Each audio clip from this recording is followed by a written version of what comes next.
आकाशवाणी मुंबई आरोग्य दर्पण मालिकेत आपण ऐकणार आहोत उन्हाळ्यातील आरोग्याची काळजी याविषयी वैद्य स्वाती कर्वे यांची मधुलिका नेरुरकर यांनी घेतलेली मुलाखत.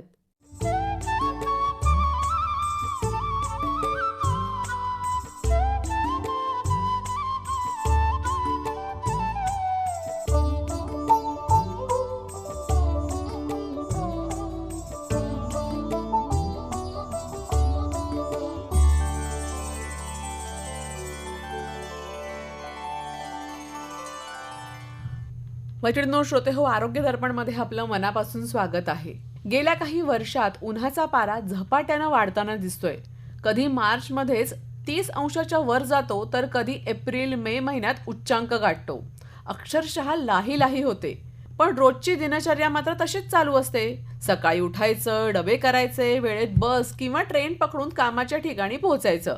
या काळात तर स्वयंपाकघरात उभं राहणंही नकोसं वाटतं.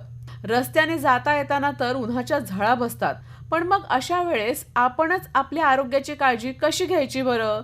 आणि काळजी घ्यायची झाली तर आपण नेमकं काय काय करू शकतो? म्हणजे उन्हाचा त्रास जरा कमी कसा होईल, या संदर्भात आज आपण जाणून घेणार आहोत वैद्य स्वाती कर्वे यांच्याकडून. नमस्कार स्वातीताई, आमच्या कार्यक्रमात आपलं मनापासून स्वागत आहे. नमस्कार. वैद्य स्वाती कर्वे या गेल्या 20 वर्षांपासून शुद्ध आयुर्वेद चिकित्सक म्हणून कार्यरत आहेत. आयुर्वेद व्यासपीठ या राष्ट्रीय स्तरावरील आयुर्वेद संस्थेच्या कार्यकर्त्या आहेत. शाळा, महाविद्यालय आणि विविध सामाजिक संस्थांमध्ये आयुर्वेदाचं महत्त्व, आरोग्य आणि अशा अनेक विषयांवर त्यांनी व्याख्यानं दिलेली आहेत. शास्त्रीय संगीताचे शिक्षण सुरू असून संगीतोपचार तज्ज्ञ असा ॲडव्हान्स कोर्स त्यांनी केलेला आहे. स्वतःच्या प्रॅक्टिसमध्येही त्या आवर्जून याचा उपयोग करतात. मला अगदी सुरुवातीला विचारायला तुम्हाला आवडेल की मी आता म्हटलं तसं की मार्च महिना अर्धाच झालेला आहे, पण उन्हाळा खूप खूप जास्त जाणवतोय. अजून तर एप्रिल आणि मे महिना सुद्धा बाकी आहे. तर मग प्राथमिक तत्वावर काळजी घ्यायची झाली तर मग आपण काय काय घेऊ शकतो आणि काय काय करू शकतो, जरा त्याबद्दल आम्हाला सांगा. प्राथमिक तत्वावर काळजी घेताना आपल्याला शारीरिक आणि मानसिक म्हणजेच काय की आहार आणि विहार या दोन्हींचाही विचार करून, प्रत्येकाने आपापल्या प्रकृतीचाही विचार करून आणि ऋतुमानानुसार काय योग्य काय अयोग्य ह्याचा विचार करून, आपल्या जवळच्या वैद्यांना विचारून त्याप्रमाणे आपला आहार, आपला विहार असा ठेवला पाहिजे. नक्कीच. आणि सध्या उन्हाळा म्हणजे खूप उकडतंय असं आपण म्हणतो आणि मग सतत तहान लागत राहते. म्हणजे घरात असो किंवा अगदी बाहेरून जाऊन जरी आपण आलेलो असतो तरी सुद्धा बाहेरून आल्यावर पटकन वाटतं का थंडगार गारेगार ते फ्रीज मधलं पाणी प्यावं. क्षणिक त्याने थंडावा मिळतो, गारवा मिळतो. पण मग अजून त्याला काय काय उपाय आहेत आणि काय काय ऑप्शन्स हल्लीच्या भाषेत सांगायचं झालं तर? बरोबर, खूप छान प्रश्न आहे. क्षणिक थंडावा किंवा क्षणिक शीतता वाटणारं मिळणारं पेक्षा ते असणारं असेल असं आपण त्याकडे पाहिलं पाहिजे, आहार आणि विहार या दोन्ही गोष्टींमध्ये घेताना. आणि पाण्याचा प्रश्न तर इतका महत्त्वाचा आहे की जसं तू म्हणालीस तसं की तहान खूप होते. पण मग याच वेळेला फ्रीजमधल्या पाण्याऐवजी आपण माठातलं पाणी घेऊ शकतो. माठात वाळा घालून, माठात मोगऱ्याची फुलं घालून ते पाणी घेऊ शकतो, जे आपल्याला ॲक्च्युली शीतता शरीराला मिळवून देतं. याच बरोबरीने वेगवेगळी सरबतं जी आपल्याकडे सांगितलेली आहेत, म्हणजे लिंबाचं, कोकमाचं किंवा आता कैऱ्या येतात तर कैरीचं पन्ह, आवळ्याचं सरबत, ह्या पद्धतीची सरबतं, इव्हन वाळ्याचंही खसचं सरबत आपल्याकडे मिळतं. तर ह्या सरबतांचा वापर आपल्या रोजच्या किंवा आपल्या आहारामध्ये असला पाहिजे, याचा आपण नक्कीच विचार करायला हवा. नक्कीच. तुम्ही आता उल्लेख केला तो म्हणजे जर आपण माठामध्ये वाळा, ते जी मुळी असते ती आपण ठेवतो किंवा फुलं, साधारणपणे ती किती दिवसांनी बदलणं अपेक्षित आहे? साधारण ती दररोज बदलणं अपेक्षित आहे. म्हणजे 2 वाळ्याच्या मुळ्या आपल्या घरी पाहिजेत. हां, एक रुमालात किंवा पातळ मळमळच्या कपड्यामध्ये गुंडाळून ती पाण्यात टाकायची आणि दुसऱ्या दिवशी जेव्हा आपण परत माठ भरू तेव्हा ती काढायची, बाहेर सुकवायला, म्हणजे नॉर्मल ठेवायची सुकवायला आणि दुसरी वापरायची. बरं. आता होतं कसं की काही ना काहीतरी कामासाठी घराबाहेर पडावं लागतं. सध्या परीक्षांचा काळ आहे किंवा अजूनही काही ठिकाणी शाळा, कॉलेजेस हे सुरू आहेतच. बरोबर. किंवा नोकरीच्या कामाच्या ठिकाणी जाणारी मंडळी आहेत. मग घरातनं बाहेर पडताना काय काय काळजी घेणं खूप गरजेचं आहे? किंवा अगदी आपण उन्हाच्या वेळेलाच बाहेर पडणार आहोत तर अशा वेळेला आपण अगदी घरातनं, बऱ्याचना सवय असते की सरबत पिऊनच बाहेर पडतात, असं अजून आपण काय काय करू शकतो काळजी घेण्याच्या दृष्टीने? घरातनं बाहेर पडताना हा विचार जो आहे, हा विचार विहार या संकल्पनेच्या खाली येतो. तर त्यावेळेला मुख्य म्हणजे आपले कपडे. उन्हाळ्यामध्ये सैल कपडे, सुती कपडे, फिक्या रंगाचे कपडे वापरणं सगळ्यात जास्त उपकारक आहे. आणि त्याचबरोबरीने डोक्यावर स्कार्फ म्हणा, टोपी म्हणा, हे आवर्जून असणं महत्त्वाचं आहे. जिथे उन्हाचा तडाखा जास्त आहे अशा सगळ्या प्रदेशांमध्ये डोक्यावर टोपी असणं हा अतिशय महत्त्वाचा विचार आहे. आणि तो कृतीत आणून आपण जर त्याचा योग्य वापर केला तर आपल्याला नक्की शरीराला त्याचे आणि आरोग्याला हितकारक फायदे मिळतात. नक्कीच. आता हे झालं घरातनं बाहेर पडताना. बाहेर एकदा पडलेलो आहोत, अशा वेळेला आपण सोबत कोणत्या कोणत्या गोष्टी आपल्या पाकिटात म्हणा किंवा बॅगेत ठेवू शकतो? वाटलं की खूप उन्हाळा जाणवतोय, खूप गरम होतंय, तर मग या गोष्टींचा उपयोग आपण पटकन करू शकतो. अशा कोणत्या कोणत्या आहेत? पाणी आणि सरबत हे तर आपण आपल्याजवळ ठेवतोच, हो. पण त्याचबरोबर आवळा कँडी, काळ्या मनुका, खडीसाखर यासारख्या वस्तू आपल्याजवळ असल्या की आपली तहान शमायला पटकन मदत होते. किंवा एखादं फळ सुद्धा, म्हणजे अगदी संत्र्यासारखं गोड फळ सुद्धा आपण पटकन सोलून खाऊ शकतो नक्कीच. आणि त्याचाही आपल्याला चांगला उपयोग होतो. आता हे झालं बाहेर पडताना आपण काय काय सोबत कॅरी करू शकतो. बाहेरून आल्यानंतर तेव्हा मग असं होतं की पटकन तो हात पंख्याचा रेग्युलेटर आपला त्याचा स्पीड वाढवला जातो किंवा मग पटकन हात एसीच्या रिमोटकडे जातो. आपण गेल्या गेल्या लगेच कपडे वगैरे बदलायच्या आधी पण अनेकांना पाणी हवं असतं. सहन होत नाही, खूप स्वाभाविक आहे, एवढ्या उन्हातून आलेलो असतो.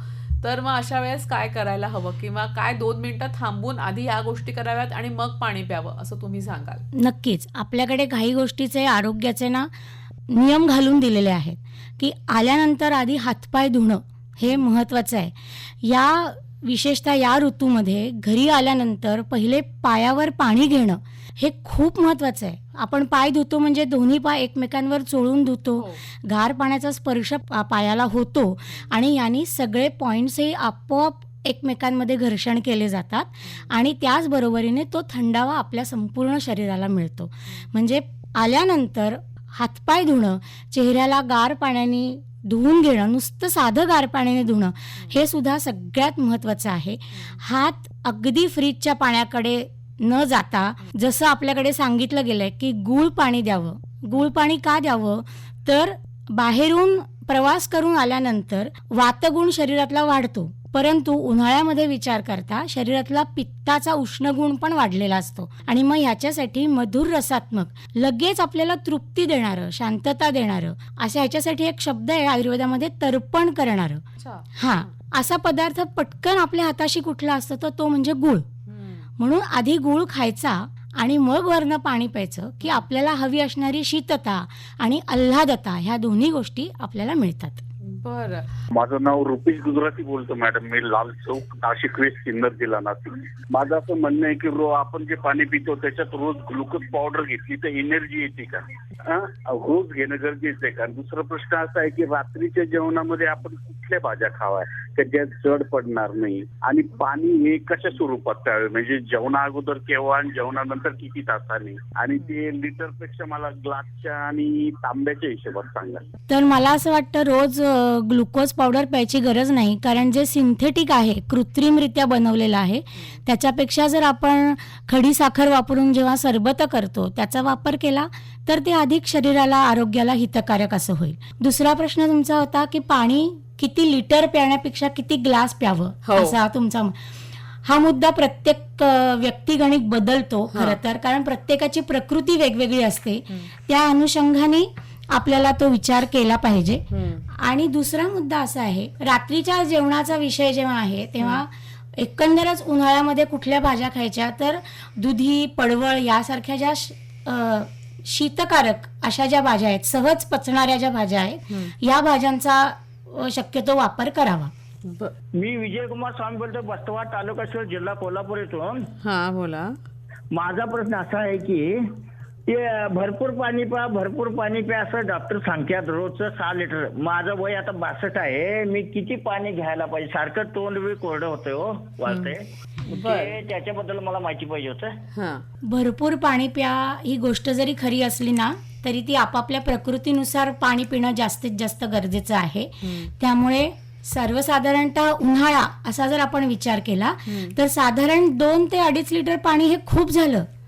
अगदी सर्वसामान्य जनरलाइज विचार करायचा तर. हं. परंतु वय बघता आणि एकंदर बघता अति पाणी प्यायलं त्याचा परिणाम अपचनाकडे होण्याचा त्रास होण्याकडे जास्त होऊ शकेल हे मात्र नक्की. नक्कीच. आता आपल्याला त्यांनी एक प्रश्न विचारला होता एका श्रोत्यांनी की साधारणपणे हलकं पचायला अशा ज्या भाज्या आहेत त्याचा आहारात समावेश करावा त्या कोणत्या कोणत्या आहेत.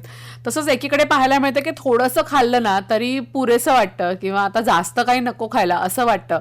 तर मग थोडंसं खाताना सुद्धा त्याच्यामध्ये कुठल्या आरोग्यदायी गोष्टी आहेत, म्हणजे भाज्यांचं म्हणा, फळांचं म्हणा, किंवा इतर वेळेला जेव्हा आपल्याला चहाच्या वेळेला भूक लागते तेव्हा सुद्धा आपण कोणत्या कोणत्या गोष्टींचा समावेश करायला हवा, त्याविषयी काय सांगाल? नक्कीच. थोडंसं खाल्लं की पोट भरतं हा तर उन्हाळ्यात आणि पावसाळ्यात येणारा अगदी सगळ्यांचा सारखा प्रश्न असतो. त्यामुळे आपल्याकडे आयुर्वेदामध्ये अग्निविचार महत्वाचा सांगितलाय. आपल्याला किती भूक आहे त्यानुसार आपण आहार घेतला पाहिजे. ठराविक आहार म्हणजे मी रोज 2 पोळ्या भात भाजी आमटी पोळी एवढं सगळं जेवते तर मी तसंच सगळ्या ऋतूंमध्ये जेवलं पाहिजे का, असं अजिबात नाही. हा एक मुद्दा. त्यामुळे रात्रीची भूक जेव्हा कमी असते तेव्हा आहार हलकाच असला पाहिजे. मग उन्हाळ्याच्या दिवसांमध्ये आपण काय हलका आहार घेऊ शकतो तर नाचणीचं आंबील आहे किंवा नाचणीची खीर सुद्धा आहे. त्याचप्रमाणे ज्वारीच्या पिठाचं आंबील करू शकतो, जसं नाचणीचं करतो तसंच. तांदळाच्या पिठाचंही करू शकतो. ह्या पद्धतीच्या सूप सारख्या पदार्थात म्हणजे सुपासदृश्य पदार्थात ना आपण आपलं पोट भरू शकतो. जर कमी भूक असेल तर. त्याच्यापेक्षा थोडी जास्त भूक असेल तर हलक्या आहारांमध्ये वेगवेगळ्या तांदळाचे घावणं आहेत किंवा हिरवे मूग वाटून केलेली घावणं आहेत, मुगाच्या डाळीची घावणं आहेत, असा हलका आहार घेऊ शकतो. किंवा मगाशी काकांनी प्रश्न विचारल्यासारखा की दुधी भाजी आवडत नाही, जड वाटते, पण मग दुधी खिसून थालीपीठाच्या पिठात घालून त्याचं थालीपीठ करू शकतो. असे हलके आहार आपण घेऊ शकतो. बरं. आणि चहाच्या वेळामध्ये हलकी भूक असते तेव्हा काय खावं मग? साळीच्या लाह्या हा सगळ्यात उत्तम पदार्थ आहे. बरं. या काळामध्ये साळीच्या लाह्या किंवा ज्वारीच्या लाह्या ह्यांचा अगदी साधी बेसिक फोडणी करून चिवडा करून ठेवायचा किंवा त्याच साळीच्या लाह्यांना तूप सुंठ आणि खडीसाखर पेरून छान टॉस करून ठेवायची, थोडीशी भाजून घ्यायची आणि त्याचा चिवडा करून खायचा. ह्या पद्धतीच्या गोष्टी वापरल्या तरी सुद्धा ती छोटीशी भूक जी असते ती आपली भागते. आणि साळीच्या लाह्या ह्या तर्पण करणाऱ्या आहेत, म्हणजे पोट तर भरतं पण पोट फुगत नाही आणि सुपाच्य आहेत, पचायला हलके आहेत, शरीराला थंडावाही देणार आहेत. त्यामुळे साळीच्या लाह्यांचा वापर मात्र निश्चितपणे करावा. मी अनिता पवार बोलते. हा, बोला. उन्हाळ्यात तुम्ही जे सांगितलं ना गोळ आणि पाणी प्यायचं, त्याच्यामध्ये ते बरोबर आहे, पण काय काय जणांना गोळ आवडत नाही, मग आपण काय घेतलं पाहिजे? गुळ आवडत नाही अशा ठिकाणी आपण आवळा कॅन्डीचा वापर करू शकतो किंवा मोरावळा देऊ शकतो खायला. हे टिकणारे पदार्थ आहेत त्यामुळे आपण नक्कीच वर्षभर हे टिकवू शकतो. लीलाधर चोपडे बोलतोय कारंजा घाडगेवरनं. मॅडम, माझा प्रश्न असा आहे की वात पित्त आणि कफ या तीनही तत्वांच्या माणसांनी आपल्या शरीराची कशी काळजी घ्यावी आणि या ऋतूमध्ये या तीनही तत्वांच्या लोकांचा आहार कसा असावा? या काळामध्ये त्रिदोष वातपित्त कफ हे सगळ्यांमध्ये असतातच, परंतु ऋतूनुसार त्याचं संतुलन वेगवेगळं असतं आणि ऋतूनुसार एखादा कफ वाढतो नैसर्गिकरित्या. मग आत्ता चैत्र वैशाख हे जे 2 महिने आहेत, या 2 महिन्यांमध्ये वसंत ऋतू असा आपल्याकडे सांगितलेला आहे आणि या वसंत ऋतूमध्ये आपल्या शरीरातला कफ अधिक वाढलेला असतो, म्हणजे थंडीत जो साठलेला असतो त्याचं उन्हाळ्यातल्या या उष्णतेमुळे विलयन होतं आणि मग तो शरीराच्या बाहेर पडायला लागतो. म्हणजेच याचं संतुलन आपल्याला करायचंय आणि वातपित्त या दोन्ही दोषांनाही आपल्याला संतुलित ठेवायचंय. म्हणून आपल्याला जे पदार्थ खायचे ते पदार्थ अजूनही आपण जुना तांदूळ वापरतो, कारण नवीन तांदूळ वापरत नाही. याचं कारण तेच आहे. याच बरोबरीने ज्या हलक्या भाज्या आहेत त्या हलक्या भाज्या वापरतो, मगाशी म्हटलं तसं, किंवा फळ वर्गातल्या भाज्या वापरतो आणि पित्त न वाढवणाऱ्या उदाहरणार्थ सिमला मिरची, कोबी, फ्लॉवर यासारख्या भाज्या कमी खातो. याच्याऐवजी दुधी, शिराळं, पडवळ यासारख्या भाज्यांचा वापर आपण जास्त करतो. त्याचबरोबरीने जी फळं आपल्याकडे येतात ती प्रादेशिक भारतीय फळं खाणं हा जास्त महत्त्वाचा विषय आहे आणि फळं खाल्ली गेली पाहिजेत. ती ज्यूस किंवा मिल्कशेकच्या स्वरूपात असू नयेत. मग फळं खायची वेळ कुठली तर फळं खायची वेळ ही साधारण 11 ते 5 सूर्य मावळाच्या आधी ही असावी, जेणेकरून त्या सर्व फळांचा आपल्याला आनंद घेता येईल. बरं. तुम्ही आता फळांचा उल्लेख केला. हल्ली आपल्याला बाजारामध्ये भारतीयच नाही तर आपल्याला फळं दिसतात परदेशातनं जी येतात ती. तर ती चवीला छान लागतात, दिसायला सुद्धा छान असतात, पण मग ह्यांच्याकडे साहजिकच हात जातो, एकदा खाऊन तर बघूया असं वाटतं. बरोबर. तर मग काय सांगाल आपण त्याविषयी? आता ग्लोबलायझेशनमुळे बऱ्याच गोष्टी आपल्याला सहज सोप्या हो. मिळतात. चव बघायला हरकत नाहीये, पण ती आपल्याला आपल्या ऋतूत योग्य आहे की नाही हा मुद्दा महत्वाचा आहे. आणि दिसणारी सगळी फळं सगळ्या ऋतूंमध्ये आपल्याला जी दिसतात ती त्या त्या ऋतूत अगदी 12 महिने मिळणारी आहेत का ह्याचाही विचार केला पाहिजे. म्हणजे सफरचंद पेर आपल्याला आत्ताही दिसतं, हो. पण ते या ऋतूतलं फळ आहे का? मुख्य म्हणजे मुख्य मूळ ती फळं थंड प्रदेशात येतात. मग आपल्याकडे ती केव्हा खाल्ली पाहिजेत हा मुद्दा महत्वाचा आहे. याच बरोबरीने आत्ताचा विचार करायचा झाला तर आत्ता कलिंगड, टरबूज, संत्री, मोसंबी, द्राक्ष, चिक्कू ही आपली भारतीय फळं जास्त येतात आणि मग ह्या फळांचा आनंद आपण आत्ताच्या ऋतूंमध्ये घेतला गेला पाहिजे. बरं, आता या ऋतूमध्ये कोणती कोणती फळं खाणं आवश्यक आहे किंवा ती खाल्लीच गेली पाहिजे असं तुम्ही सांगाल? आत्ता म्हटलं तसंच की कलिंगड, टरबूज, त्याच्यानंतर चिक्कू, द्राक्ष या फळांचा वापर आपल्याला जास्त केला पाहिजे. संत्र, मोसंबी चावून खाल्लं पाहिजे, ज्यूस बीस न करता. ज्यूस न करता. विशेषतः काही म्हणजे पालकांच्या संदर्भात मी हा मुद्दा प्रामुख्याने मांडेन की ज्यूस घे किंवा मिल्क शेक्स देण्याकडे त्यांचा कल असतो, परंतु लहान मुलांना किंवा मोठ्या माणसांना सुद्धा आत्ताच्या काळामध्ये कधीतरी बदल म्हणून, चव बदल म्हणून ही गोष्ट जरी योग्य असली किंवा ठीक असली तरी सुद्धा सततच्या ह्या गोष्टी केल्या तर शरीरात अनावश्यक कफ वाढतो आणि त्याने आजारपण येतात. बरोबर. म्हणजे आम्ही जेव्हा दैनंदिन चिकित्सा करत असताना बघतो की छोटं बाळ आहे आणि त्याला खूप कफ झालाय, पण मग तो जेवत नाही म्हणून आई खूप फळं भरवते सतत. आणि एक दिवस असं झालं की बाळाने दूध प्यायलं आणि ते सगळं दूध त्याने बाहेर काढलं, उलटी झाली त्याला. आणि उलटी झाल्यानंतर ते खूप आनंदित झालं, मोकळं झालं, कारण सगळा कफ त्या उलटी वाटे बाहेर पडून गेला. ही निसर्गाने केलेली क्रिया आहे, बरोबर. पण हे निसर्गाने केली क्रिया जेव्हा शरीराला ती असह्य झाली तेव्हा त्याने ती बाहेर टाकली.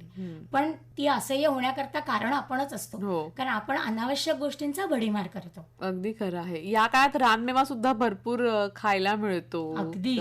राय आवळे आहेत, जाम आहे, तसं जांभूळ आहे किंवा करवंद येतात किंवा मग तुतीची फळं येतात. तर त्याबद्दल काय सांगा? ताडगोळे येतात. ही नक्कीच सेवन केली पाहिजेत. अगदी मी तर म्हणेन आता मुलांना मुद्दामून अशा ठिकाणी नेऊन त्याचा आनंद कसा घेतला गेला जातो हे दाखवलं पाहिजे. निसर्गाने निर्माण केलेल्या फळांमधली पोषण मूल्य ही त्या त्या ऋतूत ती गरजेची आहेत, म्हणूनच ती फळं निर्माण झालेली आहेत निसर्गामध्ये. मग अगदी आत्ताच्या भाषेत सांगायचं तर न्यूट्रिशनल लेवलवर यातनं भरपूर विटामिन्स, भरपूर पोषण मूल्य मिळतं असं आपण नक्की म्हणू शकतो. नक्कीच.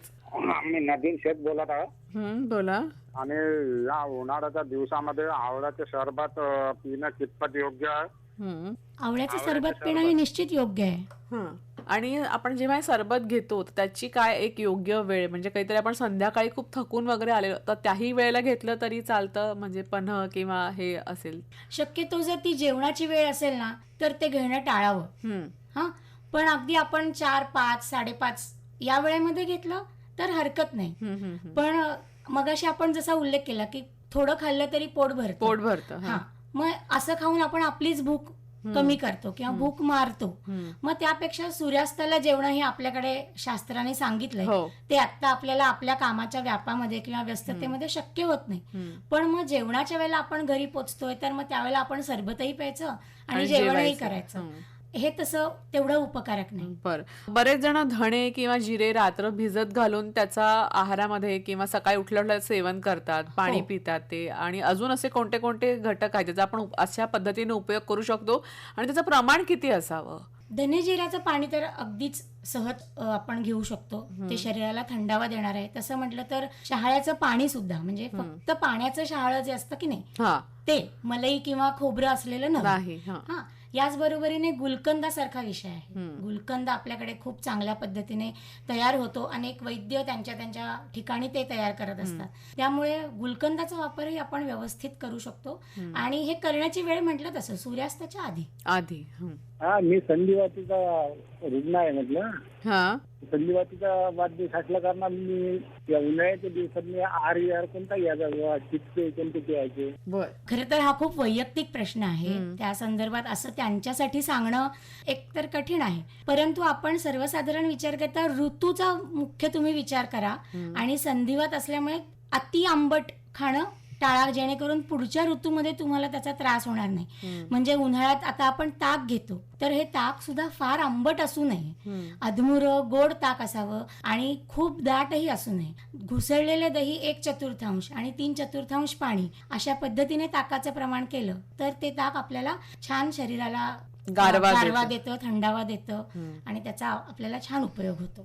आता त्यांनी विहाराचा उल्लेख केला. या काळामध्ये कुठल्या प्रकारचे कपडे किंवा कशा प्रकारचा एक आपण स्वतःला म्हणतो की स्वतःला कॅरी करावं बाहेर पडताना?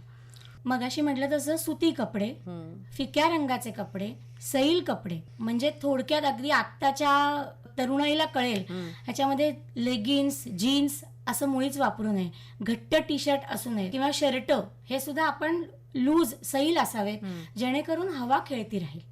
शरीराला सुद्धा गारवा मिळतो, पण तो गाऱ्याची झुळूक आपल्याला कळली पाहिजे, ती संवेदना आहे, त्याचा आनंद घेता आला पाहिजे. मी दहीसरहून प्रिया म्हात्रे बोलतेय. हा, बोला. मला असं विचारायचं आहे की आहाराबरोबर की आयुर्वेद तज्ञ आहे ते थोडक्यामध्ये डोळ्यांच्या बाबतीत आणि आपल्या स्किनच्या बाबतीत पण काही थोडंफार सांगू शकतील का, असं म्हणजे?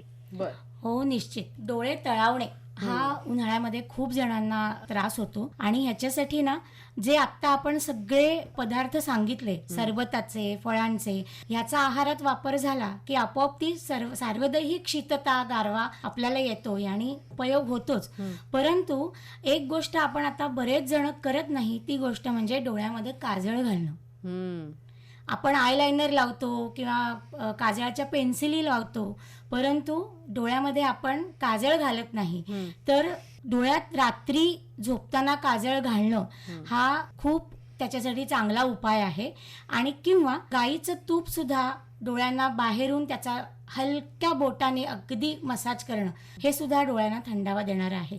काही जण दुधाच्या कापसाच्या घड्या सुद्धा डोळ्यावर ठेवतात, जेणेकरून डोळ्यांना शांतता मिळते. बरं, स्किन संदर्भात त्यांनी विचारलं आणि सगळ्यांच्या वतीनं मी पण विचारते की या काळामध्ये स्किन बर्न होणं किंवा टॅन होणं हे शब्द सर्रास ऐकायला मिळतात. अगदी. तर मग आयुर्वेदामध्ये या संदर्भात काय सांगितलेलं आहे? उन्हाळ्यात ह्यांची कशी काळजी घ्यावी स्किनची? एक म्हणजे दिवसातून 3 ते 4 वेळा साध्या पाण्याने चेहरा धुणं हा सगळ्यात महत्वाचा उपाय आहे. दुसरा उपाय म्हणजे जेवढी आपण वेगवेगळी लोशन्स अशी काही लावतो, सनस्क्रीन, तर ह्यापेक्षा सुद्धा साधं गाईचं तूप, पातळ गाईचं तूप आपण रात्री झोपताना हलक्या हाताने मसाज केला तर त्याचाही उत्तम उपयोग आपल्या स्किनला झालेला दिसतो आणि अजिबात स्किन त्याने तुम्ही कितीही उन्हात फिरलात, काही केलं तरी ती टॅन होत नाही. मगाशी म्हटलं तसं स्किनचा चेहरा मुख्य जो असतो, टोपी वापरली की ते झाकलं जातं आणि ते झाकलं गेलं की आपोआप तिथे ती गोष्ट टळते, टॅन होणं हा विषय. याच बरोबरीने आपण जे कपडे म्हटले ते शक्यतो सैल कपडे जर आपण पूर्ण हाताचे घातले तर आपली हाताची स्किन टॅन होत नाही. मग ज्यांची स्किन ऑइली आहे त्यांनी काय करायचं असा प्रश्न पडतो. मग त्यांना डाळीचं पीठ आहे किंवा मसुराच्या डाळीचं पीठ आहे, त्यांनी जर दुधात कालवून ते त्याचा लेप लावला आंघोळीच्या आधी तरी ते सोपं होतं. किंवा उठण्याने आंघोळ केली तरी सुद्धा फार त्याचा उत्तम उपयोग होतो, कारण उठणं एक तर सुगंधी असतं आणि त्या सुगंधाचाही आपल्याला छान फायदा होतो, दिलासा मिळतो. म्हणजे आल्हाद हा जो शब्द आहे आणि आनंद हे दोन्ही गोष्टी तिथे साध्य होतात. नक्कीच. आपलं दिवसभर चालणं होतं म्हणजे घरात म्हणा किंवा बाहेर गेल्यावर सुद्धा, अशा वेळेला मग ती तळपायाची खूप आगाग होते, खास करून उन्हाळ्यामध्ये. अनेकांना सवय असते की साधारण थोडंसं खोबरेल तेल लावायचं, पण मग त्याचं प्रमाण किती असायला हवं, ते किती चोळावं किंवा काय सांगाल आपण, ते त्याचा कसं उपयोग करावा? खोबरेल तेल चालतं किंवा गाईचं तूपही चालतं. आपल्याकडे पूर्वी काशाच्या वाटीने तळपाय घासण्याची पद्धत होती, ती अगदी योग्य आहे. साधारण एक प्रत्येक पावलाला एक आपण 3-4 मिनिटं जरी त्यांनी घासलं, तेव्हा हाताने जरी लावलं तरी सुद्धा त्याचा खूप छान उपयोग होतो. हॅलो, माझं नाव सीमा कुलकर्णी, मी रत्नागिरीतून बोलते. मला अशी शंका विचारायची होती डॉक्टरना की माझा छोटा मुलगा एक 6-7 वर्षांचा आहे. तर तो आता गरमीतनं कफ तुम्ही ज्याप्रमाणे म्हटलं पातळ होतो तसे त्याला सर्दी होते. तर आम्ही द्राक्ष वगैरे तुम्ही खावीत हे जे म्हणताना, तर द्राक्ष कलिंगड आणलं की तो खूप खातो. तर त्याच्यामुळे परत कफ होऊ शकतो का? म्हणजे मग ती द्राक्ष द्यावी की न द्यावी त्याला सर्दी झालेली असताना वगैरे?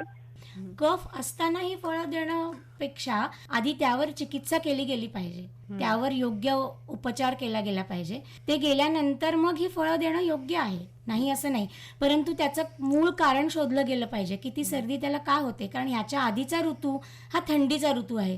त्या ऋतूमध्ये काय आहार घेतला जातो किंवा सततची गार पदार्थ, थंड पदार्थ, हा ऋतू चेंज होताना अगदी आता खूप उकडायला लागलं असं पहिलं वाक्य आलं की तिथून आईस्क्रीम आणि शीतपेय सुरू होतात का, याचा विचार केला पाहिजे. आणि त्याने ती लगेच सर्दी पकडत असेल तर मग त्यावर आधी चिकित्सा करून योग्य ट्रीटमेंट घेऊन मग मात्र ऋतुकालीन फळं द्यायला हरकत नाहीत. आणि मगाशी म्हटलं तसं रात्री जेवण झाल्यानंतर फळ खाणं पेक्षा 11 ते 5 मध्ये फळं कशी खाता येतील याचा विचार करावा. बर, तुम्ही आता उल्लेख केला तो म्हणजे हा ऋतू बदलाचा काळ आहे आणि वमन विरेचनासाठी अतिशय उत्तम काल असं सांगितलं जातं. आपण त्या संदर्भात काय सांगाल? आयुर्वेद शास्त्राने पंचकर्म चिकित्सा यामध्ये वमन आणि विरेचनाचा अंतर्भाव केलेला आहे. मग स्वस्थ माणसाने म्हणजे निरोगी माणसाने सुद्धा कधी वमन घ्यावं, तर निरोगी माणसाने वसंत ऋतूमध्ये वमन घ्यावं असं शास्त्राने सांगून ठेवलंय.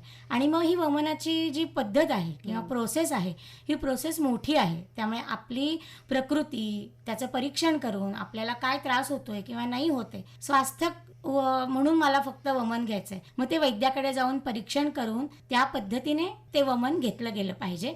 हा मुद्दा महत्वाचा आहे. तसंच विरेचनाचं सुद्धा आहे. या काळामध्ये महत्वाचे सण येतात ते म्हणजे एक तर अगदी सगळ्यांचा आवडीचा ज्याने नववर्षाची सुरुवात होते तो म्हणजे गुढीपाडवा काही दिवसांवर आलेला आहे आणि अक्षय तृतीया जो पुढच्या महिन्यात आहे. आणि ह्या काळात आपण कोणत्या पदार्थांचा आहारात समावेश करावा, आहारात बदल त्यावेळेस कोणकोणते होतात त्याबद्दल जरा सांगा. गुढीपाडवा ही आपली नवीन वर्षाची सुरुवात आणि आपली संपूर्ण वर्ष किंवा आपले ऋतू आणि त्यामध्ये विशेषत्वाने येणारे हे जे दिवस आहेत, या दिवसांमध्ये केले जाणारे पदार्थ, देवाला नैवेद्य दाखवला जाणारा विशेष पदार्थ, ह्याची आरोग्याशी खूप सांगड घातलेली आपल्या शास्त्रकारांनी. म्हणजे गुढीपाडव्याच्या दिवशी आपण पहिल्यांदा काय खातो तो कडुनिंबाची चटणी. अगदी आपण कितीही तोंड वाकडं केलं तरी आपल्याला ती घरी थोडीशी का होईना चमचाभर खायला लागते, बरोबर. मग हा कडुनिंब जो आहे, हा कडुनिंब कफ विलयन करणार आहे, म्हणजे कफ कमी करणार आहे. कमी म्हणजे कसा, तर संतुलित करणार आहे, अनावश्यक कफ काढून टाकणार आहे. परत हा जंतुनाशक आहे, हा स्किनसाठी चांगला आहे, हा विषाणूनाशक पण आहे. म्हणजे कडुनिंबाच्या झाडाखाली उभं राहिल्यानंतर जी छाया, जी सावली, जो गारवा आपल्याला मिळतो तो गारवा विशेष असतो. म्हणून पूर्वीच्या अगदी आज्या पणज्या म्हणायच्या की लहान बाळं जेव्हा असतात तेव्हा त्याला कडुनिंबाच्या वाऱ्यामध्ये ठेव, म्हणजे त्याला जास्त गरमीचा त्रास होणार नाही. किंवा त्यांच्या आंघोळीच्या पाण्यात सुद्धा आपण घालतो, बरोबर. ह्याचं कारणच ते आहे की आपल्या अंगाला सुद्धा येणारी खाज या कडुनिंबाने कमी होते.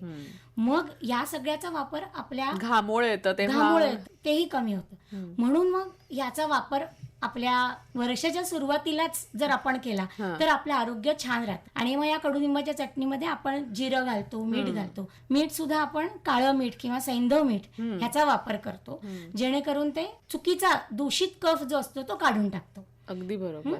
आता सध्या शाळांना सुट्ट्या जरी लागल्या असल्या तरी ऑफिस जाणारी मंडळी ती आहेतच, पण मग त्यांनी त्यांच्या डब्यामध्ये काय काय ते नेऊ शकतात एक आहारात बदल म्हणून. किंवा पोळी भाजी आता नको वाटते उन्हाळ्याची, तर काय सांगाल? मगाशी म्हटलं तसं की जेवणाची वेळ दुपारची असते की मग या वेळेमध्ये आपण थोड्या फळांच्या फोडी नेऊ शकतो.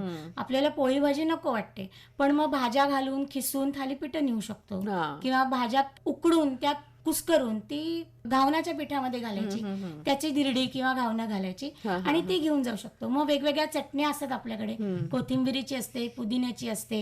या चटण्या पाचकही म्हणून काम करतात, म्हणजे उत्तम पचनही होतं आणि हलकाही आहार घेतला जातो पण पोटभरीचा आणि पौष्टिक. बरोबर. मगाशी आपण सणांचा उल्लेख केला, यामध्ये सुंठवडा हा जो आपल्याकडे रामनवमीला, हनुमान जयंतीला प्रसाद म्हणून दिला जातो, तर सुंठ ही अतिशय उत्तम गुणवर्धक आणि पाचक अशी औषधी आहे, ज्याला संस्कृतमध्ये विश्व भेषज असं नाव आहे. म्हणजे ह्या सुंठीचा वापर आपण आत्ताच्या काळात जर केला तर ती आपल्याला उत्तम पचनही करते, आपला अग्नीही चांगला ठेवते आणि आपला अनावश्यक कफही कमी करते. बर, जे तिन्ही फायदे या पण त्याचं सुंठवड्याचे प्रमाण आहेत. कसं असायला हवं आणि ते कधी घ्यायला हवी? सुंठवड्यामध्ये विशेष तत्वाने मुख्य प्रमाण सुंठीच असतं. हो. त्याच्या खालोखाल खडी साखरेची केलेली पिठी साखर आणि त्याच्या खालोखाल भाजलेल्या अगदी हलका भाजलेल्या धन्याची पावडर हो. किंवा काही जण सुक्या खोबऱ्याचा खीसही याच्यामध्ये घालतात.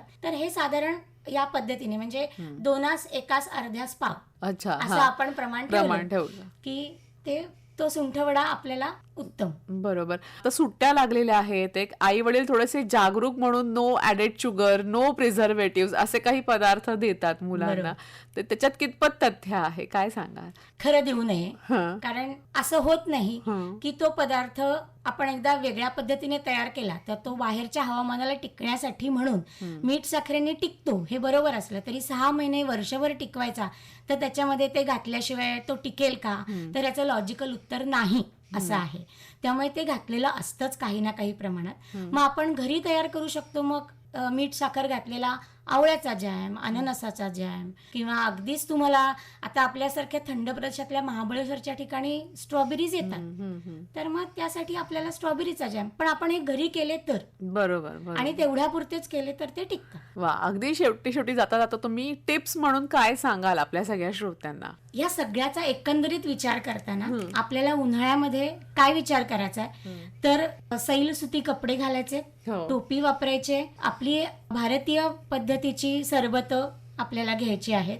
आत्ताच्या ऋतूत येणारी सगळी फळं आपल्याला त्याचा वापर फळं खाऊन करायचा आहे, मिल्कशेक्स किंवा ज्यूस संदर्भात करायचा नाहीये. आणि सणावाराच्या दृष्टीने सांगितलेले विशेष पदार्थ आहेत त्याचा अंतर्भाव आपल्या आहारामध्ये करायचा आहे. आणि याचबरोबरीने कैरी आणि कैरीचं पन्ह किंवा आंब्याची डाळ याचा सुद्धा थोडासा अंतर्भाव या ऋतूंमध्ये विशेषत्वाने चैत्रगौरीच्या हळदी कुंकाच्या निमित्ताने केला जातो, तर तोही करायचा. म्हणजे या सगळ्यांचा एकत्रित परिणाम सुंठवडा, साळीच्या लाया यांचाही वापर आत्ताच्या काळात जर आपण केला तर हा नक्कीच आपल्याला उन्हाळा अगदी सुसह्य होईल आणि अख्खं वर्षभर आपलं आयुष्य आरोग्य सगळ्यांचं छान राहील. नक्कीच. तुम्ही आज इथे आलात वैद्य स्वाती कर्वे आणि इतकी छान माहिती आम्हा सगळ्या श्रोत्यांना दिलीत त्याबद्दल आकाशवाणीतर्फे मी आपले मनापासून आभार मानते. धन्यवाद. धन्यवाद.